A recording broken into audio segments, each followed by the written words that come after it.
145 personnes ont dit avoir été victimes de ce phénomène, donc de piqûres sauvages. Ces victimes, très généralement des femmes, ont expliqué avoir été piquées à leur insu par des inconnus. En fait, ces femmes ont été victimes d'un mystérieux appel lancé sur les réseaux sociaux. Oui, juste avant la fête de la musique, cet appel a circulé, mais il est aujourd'hui très difficile de le retrouver. Il visait, je cite, à attaquer et à piquer les femmes lors de cette fête de la musique. Une influenceuse féministe regardée, très suivie sur les réseaux sociaux, a même averti des femmes qui faisaient partie de sa communauté avec ce post dès vendredi, veille de fête de la musique, dans lequel elle leur proposait un code d'alerte. Selon le ministère de l'Intérieur, 12 personnes soupçonnées d'être les auteurs des piqûres ont été interpellées en France. J'ajoute que certaines victimes, parmi les 145 en France, ont fait des malaises et ont été prises en charge dans des hôpitaux afin de subir des analyses toxicologiques. Malheureusement, ce phénomène n'est pas nouveau.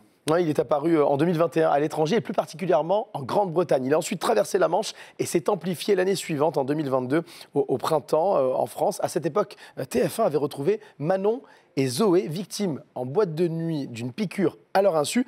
Elles témoignaient pour l'enquête du 20h. J'ai senti vraiment une piqûre sur l'épaule. On n'est jamais en sécurité, que ce soit dans la rue et maintenant dans les boîtes de nuit. Et c'est vrai que c'est vraiment dommage qu'on en arrive là. J'étais incapable de parler, de bouger et de voir, mais j'entendais ce qui se passait autour de moi. Là, ça a duré, je pense, 10 minutes au maximum. J'ai bu un verre d'alcool en arrivant. Et voilà, donc je me suis dit tout de suite, c'était pas l'alcool.